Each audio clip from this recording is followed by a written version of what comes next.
Thanksgiving, I made a decision my children never saw coming. And honestly, neither did I. I want to say it was a moment of clarity.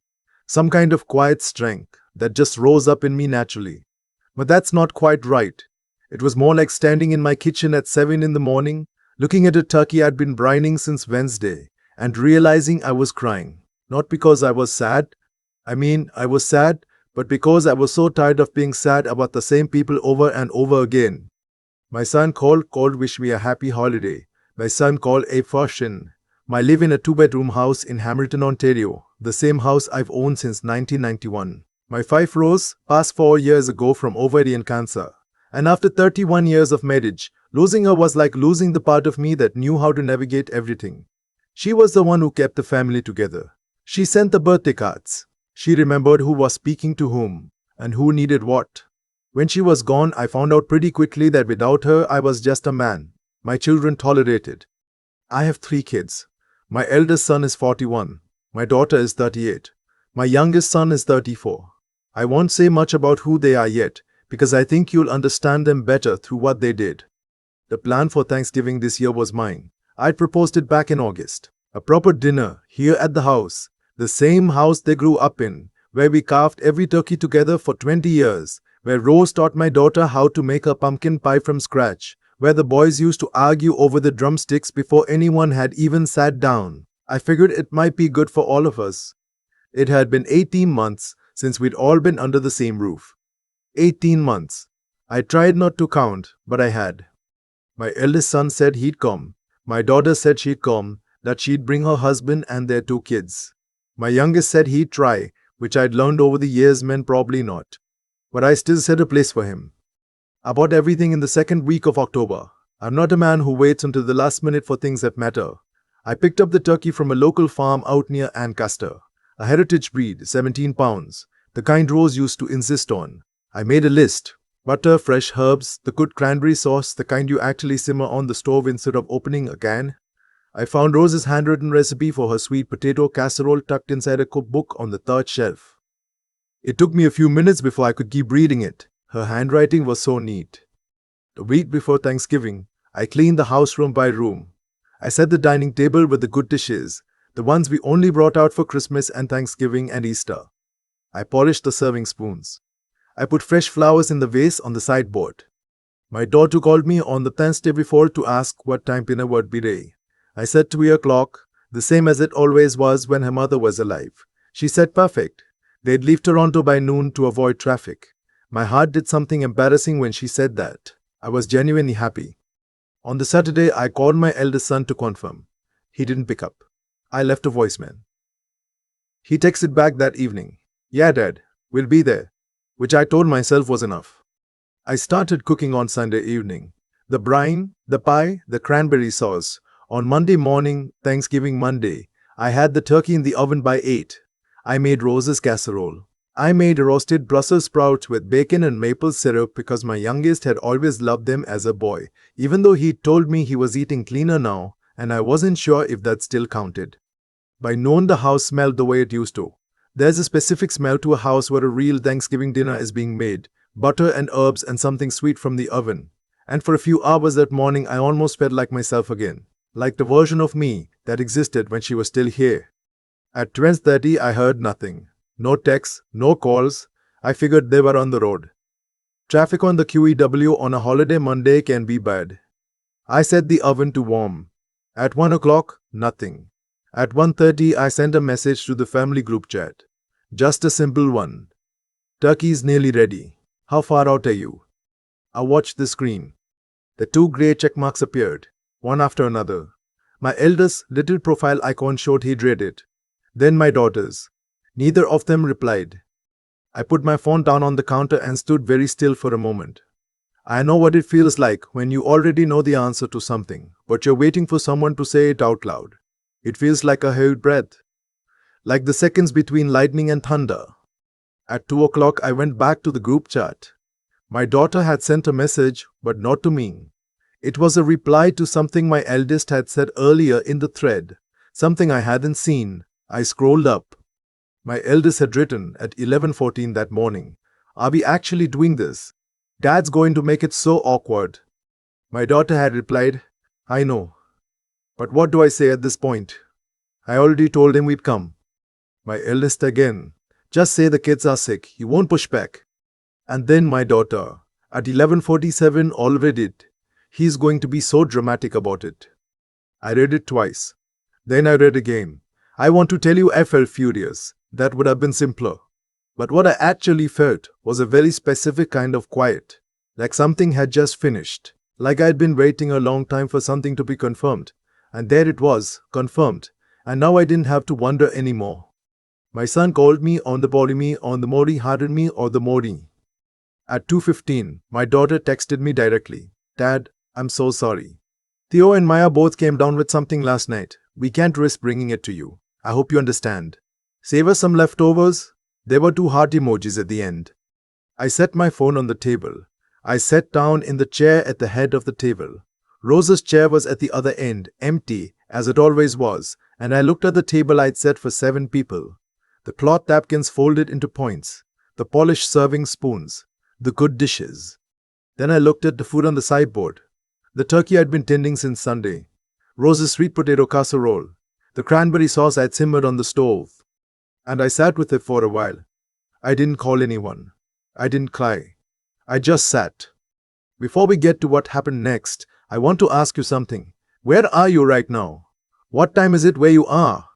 Drop it in the comments. I read every single one, and I love knowing who's out there listening. There's something about knowing you're not alone that matters more than I can say.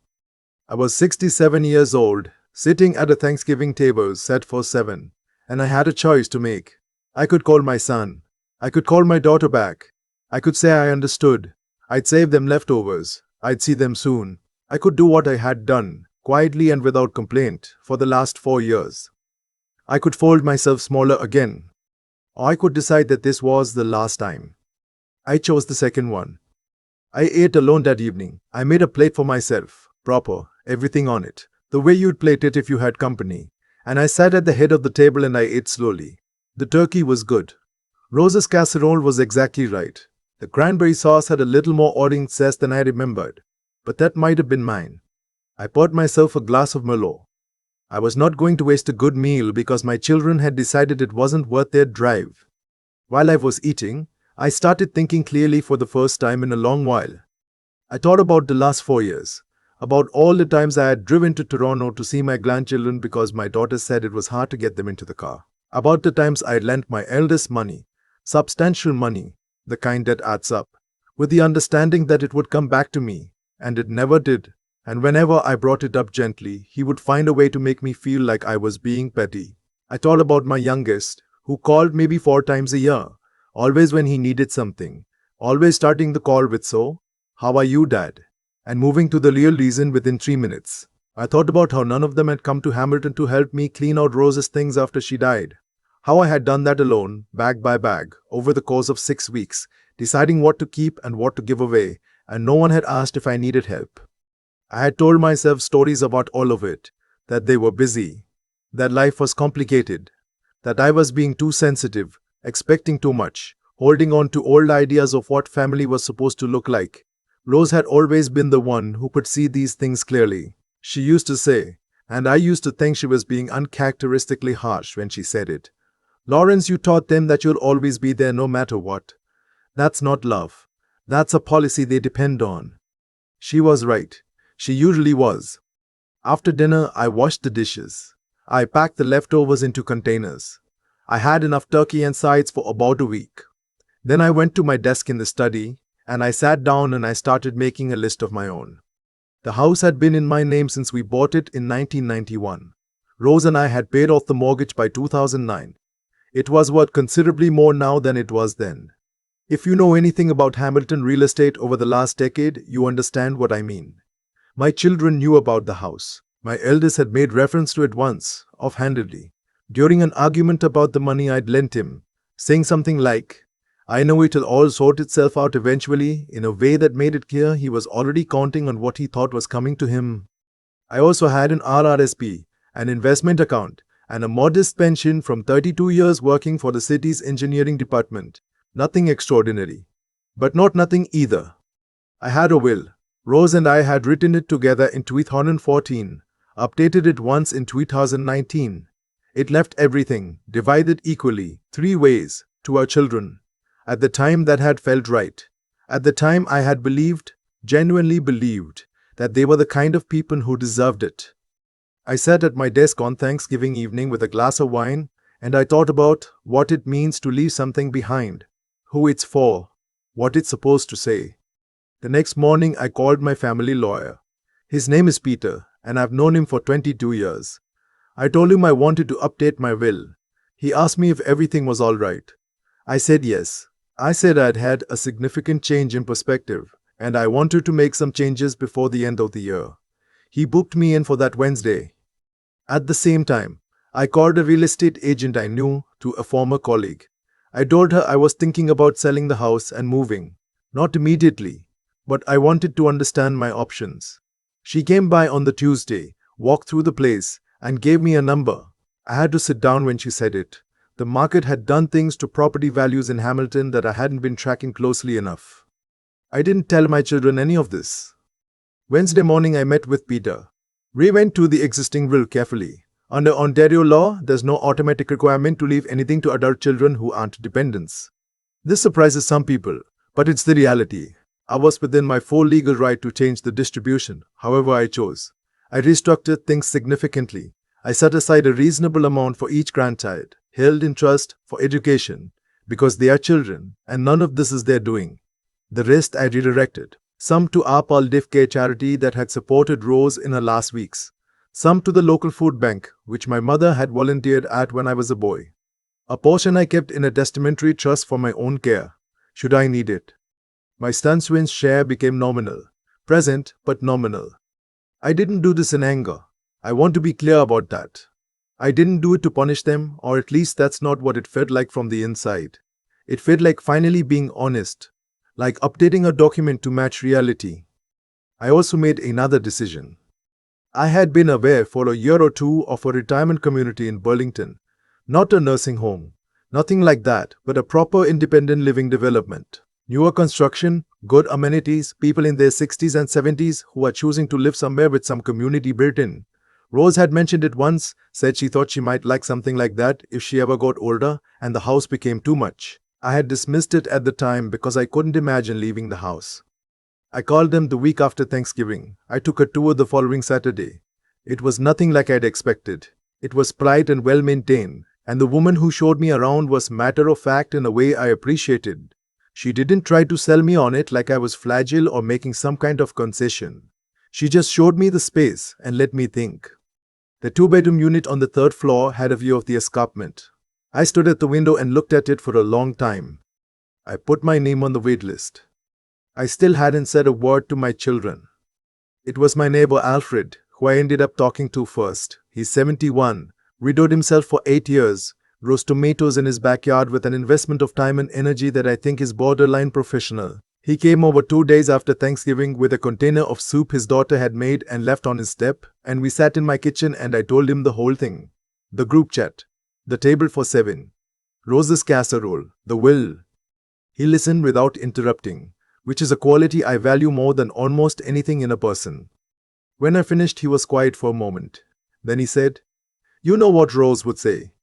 I said, "I know." He said, "Good. Then stop asking yourself if you're doing the right thing." I nodded. I thought about her handwriting in the cookbook. How neat it was, how certain. About 3 weeks after Thanksgiving, my daughter called me. A real call, not a text. She asked how I was. I said I was fine. I said the leftovers had lasted me most of the week and the turkey soup had been particularly good. There was a pause, and she asked if I was upset about Thanksgiving. I said I understood the kids were sick. She said she was glad I understood. She said they'd try to do something before Christmas. I said that sounded good. I did not tell her about the will. I did not tell her about Burlington. My eldest called about a week later. He needed to talk about money. Not to old money, new money. He was having some cash flow issues with a business thing he was involved in, and he wondered if I might be in a position to help, just temporarily, just to bridge a gap. He was talking in the casual way he had, where the ask was wrapped in so many other words that you could almost miss it. Almost. I said I was sorry to hear he was stretched. I said I'd had some financial decisions of my own to make recently, and I wasn't in a position to help right now. He went quiet. He asked what kind of decisions. I said I'd been revisiting my plans, doing some estate planning updates, things like that. He said, "What do you mean updates?" And I could hear something new in his voice, a specific kind of attention.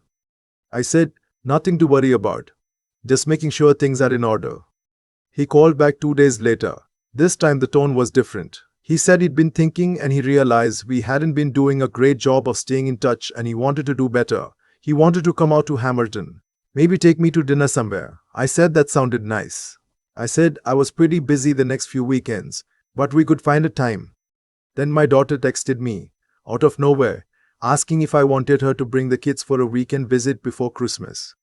Said they'd been talking, and they felt like they hadn't seen enough of me this year. I sat with the phone in my hand. I understood what had happened. My eldest had said something to her. Probably something vague. Probably not wanting to come right out and say he'd ask me for money, and I turned him down and mentioned estate planning in the same conversation. But she'd understood enough. They both had. I texted her back and said I'd love to see the grandchildren. And I meant it. I truly did. Whatever my children had become, whatever had shifted in them over the years, my grandchildren were 8 and 5 and had nothing to do with any of it. She brought them the first weekend of December. We made gingerbread. The 8-year-old, who is extremely serious about craftsmanship, spent 40 minutes decorating a single cookie. The 5-year-old ate more icing than she put on anything. I made hot chocolate with real milk and we watched the snow come down outside, and for a few hours the house felt the way it used to. My daughter stayed for dinner. While the kids watched something on the tablet in the living room, she sat at the kitchen table and asked me how I was really doing. She said she meant it. I thought about that for a second. I said I was doing better, actually. I said I'd been making some decisions lately that had made me feel more settled.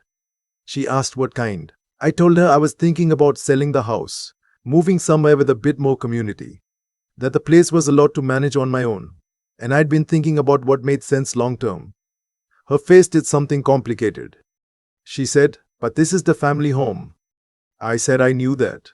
I said it was also my home, and I had to think about what was right for me. There was a long pause. Then she said, "Are you upset with us, Dad?" And I realized she was genuinely asking. Not strategically, just asking. I said, "I love you. And I love those kids in there. But I spent 4 years making myself smaller because I thought that was what I had to do to keep everyone comfortable. I'm not doing that anymore. Not because I'm angry. Because I'm 67 years old and I've earned the right to live like my life matters." She didn't say anything for a while. Then she said, "I know we weren't there at Thanksgiving." I said, "I know you know." She started to say something about the group chat. I think she was going to explain or apologize, or both. I put my hand up gently and said it wasn't necessary. I said I didn't need the explanation. I said what I needed was for things to be real, going forward. Real presence or real absence, but not the performance of one while doing the other. She cried a little. I handed her a kitchen towel because I didn't have tissues on the counter, and we both acknowledged that was a bit ridiculous, and it broke the tension. I told her about Burlington. Not all the details, but enough. She was quiet again. Then she said she just didn't want me to feel like I had to disappear. I said I wasn't disappearing. I said I was choosing. There was a difference. My eldest came out the following weekend. Just him, no wife, and the drive from Toronto to Hamilton is not long, so I noted that he made it when he decided to. We had lunch at a diner near the mountain that I like, a place that's been there since the 80s. He ordered eggs even though it was noon and I did not comment on this. He tried, during that lunch, to circle back to the money. He was careful about it. Subtle. He said something about the house, about how it would be complicated to sell, that there were tax implications and carrying costs and things we should probably talk through together. He said it in a way that was meant to sound like he was looking out for me. I said I had a lawyer and a financial advisor, and I felt well looked after on that front. He got quiet. I said, "I know you've been counting on certain things. I understand that. But I need you to understand that I've changed my plans, and I've changed them thoughtfully, and I'm at peace with it. What I'd like from you is not an inheritance conversation. What I'd like is for you to call me on a Tuesday, for no reason. What I'd like is for you to show up when I set a table." He looked at me for a long time. Then he said, "Fair enough, Dad." I don't know if he meant it. I think part of him did. I think part of him was also calculating. People are usually both things at once. What I know is that I walked out of that diner into the December cold and felt, for the first time in a very long time, like myself. Not the man waiting for his children to need him. Not the man setting tables that stayed empty. Just Lawrence, 67, Hamilton, standing on a sidewalk in the snow that actually falls in this part of Ontario, pulling his coat closed. Alfred had me over for dinner that evening. His daughter had sent him another batch of soup and he'd made bread to go with it, which he is improbably good at for a man who claims to be a poor cook. We ate and talked about nothing in particular. The neighbors, the snow, whether the leaves would ever sort themselves out, a question for which neither of us had a satisfying answer. On the drive home, 2 blocks, I thought about Rose. I thought about her handwriting. I thought about how she used to say that love without honesty wasn't love. It was just management.